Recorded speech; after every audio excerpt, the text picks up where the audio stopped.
Hello everyone, welcome to Quantifiers. So students, today I've taken a question based on number system. आप इसे algebra से भी relate कर सकते हैं.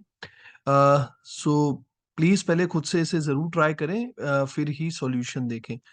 Let me also tell you, if you are a serious CAT aspirant और आप चाहते हैं आपको आपके WhatsApp पे ही सारी important information और notifications आती रहें related to different colleges and different exams, तो please Google form fill करें जिसका link description में given है. इसके अलावा स्टूडेंट्स हमारा फेसबुक ग्रुप भी है, व्हाट्सएप ग्रुप, टेलीग्राम ग्रुप भी है. यहाँ हम डेली क्वेश्चंस पोस्ट करते हैं आपकी प्रैक्टिस के लिए. आप अपने डाउट्स भी यहाँ पोस्ट कर सकते हो जिसका हम इंस्टेंट रिप्लाई करेंगे. इसके अलावा आप हमें इंस्टा पे भी फॉलो कर सकते हैं, सबके लिंक डिस्क्रिप्शन में गिवन है. So here is the question, please pause the video and give it a try. Okay students, I hope आप सबने ट्राई किया होगा. तो यार एक बार देख लेते हैं पहले क्वेश्चन में क्या गिवन है. So a three-digit number is 42 less than 20 times sum of its digits. Uh, Find the sum of digits of that three-digit number. ठीक है. तो यार स्टार्ट करने से पहले बस एक छोटी सी चीज बता दूं, कि अगर थ्री डिजिट नंबर लेट से हमने लिया एबीसी. ओके, एबीसी हमने थ्री डिजिट नंबर लिया. तो जो ए है वो हंड्रेड्स प्लेस पे है, बी जो है वो टेंस प्लेस पे है, and C is at units place, है ना. तो बेसिकली हम थ्री डिजिट नंबर एबीसी को कैसे रिप्रेजेंट करेंगे? We'll represent it as 100 times A plus 10 times B plus c into 1, or we can say c itself, right? So this is how you represent a three digit number where a b c are digits. ठीक है, तो उसको हम कैसे लिखेंगे? 100 times a because a is at hundreds place, 10 times b because b is at tens place, and c into 1 because c is at units place, है ना. जैसे कि एग्जांपल लेके बताया, तो फॉर एग्जांपल अब थ्री डिजिट नंबर है 234. तो ये 234 आया कैसे? 2 into 100 plus 3 into 10 and plus 4 into 1, or you can say 4 itself. So this will give you 234. तो यार जब हम क्वेश्चन सॉल्व करते हैं, हम इक्वेशन बनाते हैं. So this is how we represent a three digit number. Okay, now let's make the equation. So 100 times a plus 10 times b plus c, this is the three digit number. Now this is 42 less than 20 times sum of its digits. तो 20 times sum of digits क्या हो गया? 20 times A plus B plus C, है ना. अब ये जो 20 times sum of its digits हैं, इससे 42 कम है हमारा थ्री डिजिट का number. So that means minus of 42. So this is the equation we have. Now we have to find the values of A B and C, क्योंकि ultimately मुझे क्या निकालना है? मुझे डिजिट्स का सम निकालना है, और मैंने डिजिट्स क्या लिए? ए बी सी लिए. So I have to find A plus B plus C. तो मुझे ए बी और सी की वैल्यूज निकालनी पड़ेगी. तो इसको थोड़ा सिंप्लीफाई करें. So will get 100 times A plus 10 times B plus C is equal to 20 A plus 20 B plus 20 C minus 42. थोड़ा यार इसको सिंप्लीफाई करके देखते हैं. अगर 20 ए को मैं लेफ्ट हैंड साइड पे ले आऊं, so I get 80 times A. 20 B को अगर मैं लेफ्ट हैंड साइड पे ले आऊं, so I get minus of 10 times B.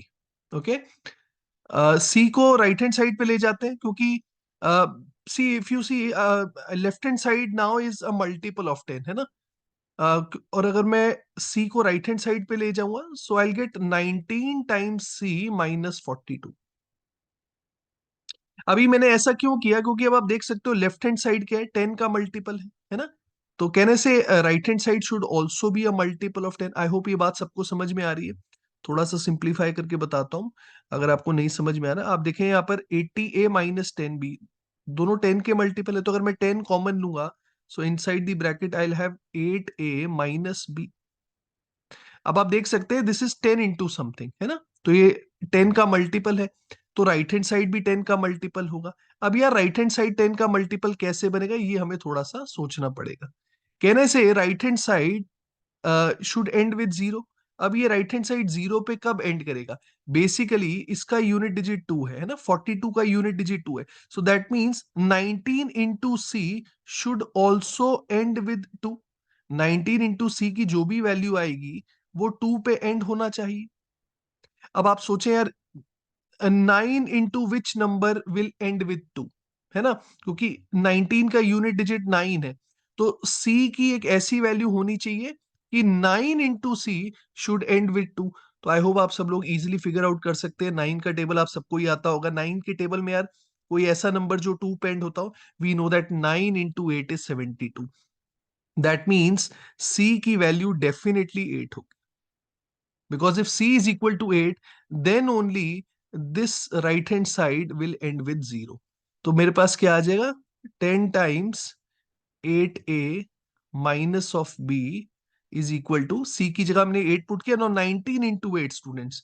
19 into 8 is 152. So 152 minus 42. Okay, 152 minus 42, this comes out to be 110, right? So you can see 10 times a minus 10 times 8a minus b is equal to 110.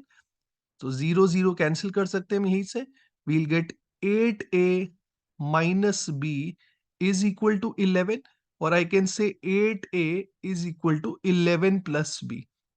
अब यार मुझे देख के ही पता लग रहा है ना, कि लेफ्ट हैंड साइड क्या है, 8 का मल्टीपल है, तो ये 8 का मल्टीपल होगा। 11 plus B should also be a multiple of 8। यार अब 11 प्लस बी एक ऐसा नंबर है जो 8 के टेबल में आता है। It has to be 16, there is no other possibility, which will give B is equal to 5। तो यार मेरे पास बी की वैल्यू 5 आ गई है। अब अगर मैं बी की जगह 5 पुट करूंगा, so I'll get 8a is equal to 16, and that will give me a is equal to 2. So now students, you can see I have all the values.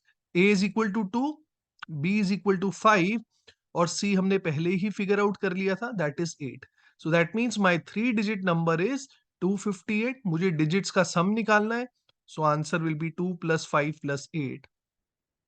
15 is the correct answer.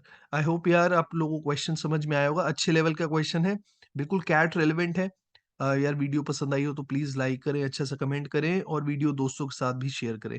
Channel subscribe नहीं किया है तो वो भी कर लेना। Thank you everyone.